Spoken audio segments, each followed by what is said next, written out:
is a B&K outdoor faucet cock I purchased approximately 3 to 4 years ago at Home Depot, and it constantly leaks now.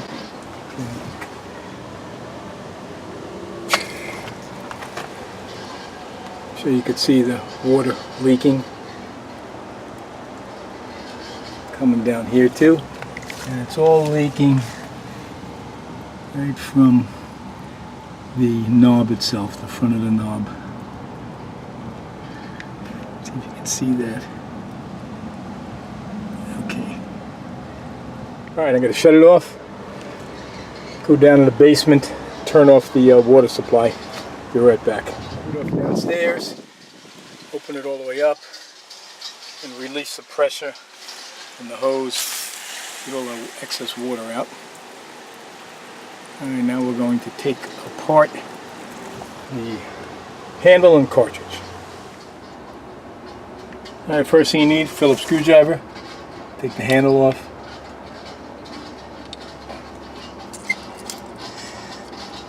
And screws. Pulls right out. Okay. Next thing we're going to use is an adjustable wrench.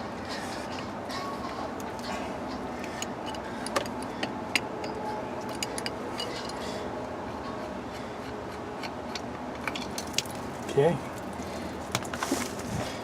Watch that. And lastly, we're going to pull out the cartridge. That's the cartridge. It has a, I put a new cartridge on and it's still leaking.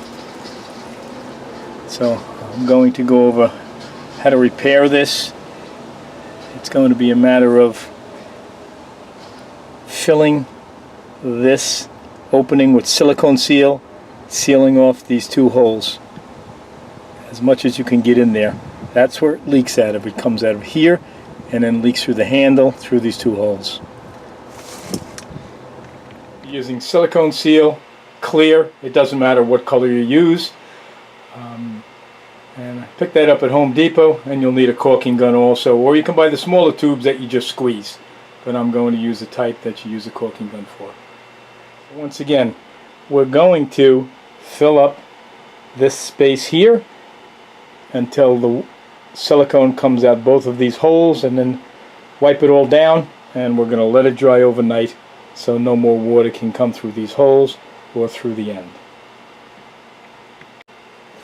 Okay, so we're just setting it up, lining it up, and squirting it right into the end.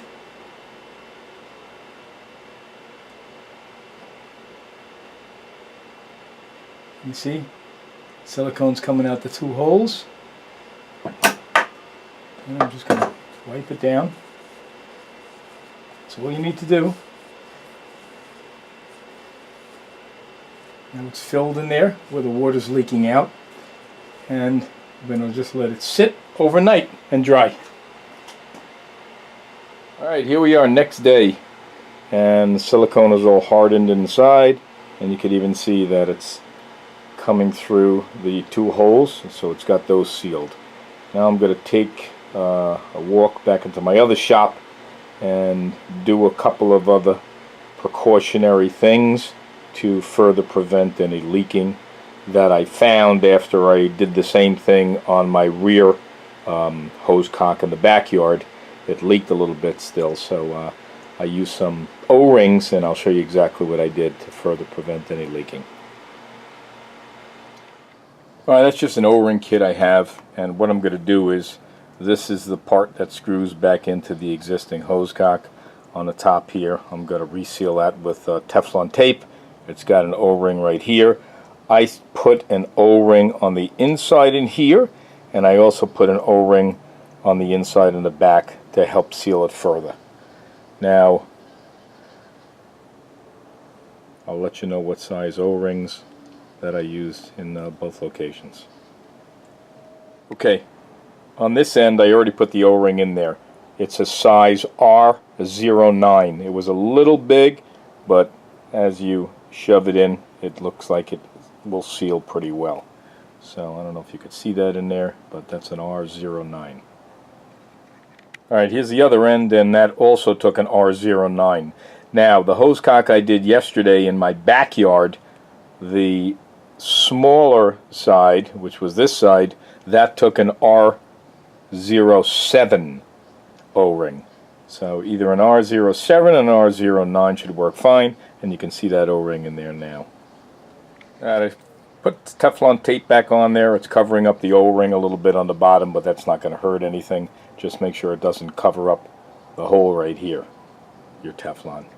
Alright, now I'm going to go back into the front yard and reinstall and see what happens. Hopefully it won't leak. Alright, first thing we're going to do is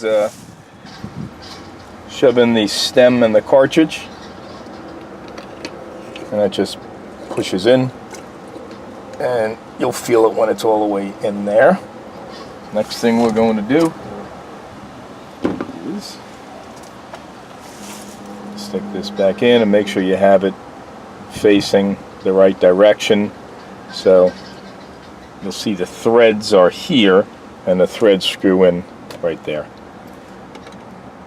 Might have to push this in a little to let it seal. And thread it first with your hand, and then my open-end wrench, tighten it up just until it's nice snug fit. You don't want to over tighten it. Okay. Alright, to reinstall the handle, I had to move the camera a little bit so you'd be able to see.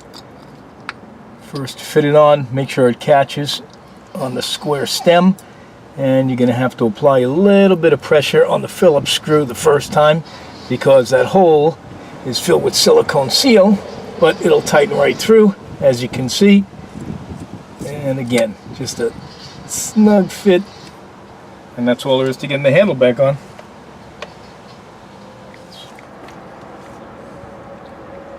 Alright, turn back on, let's see what happens.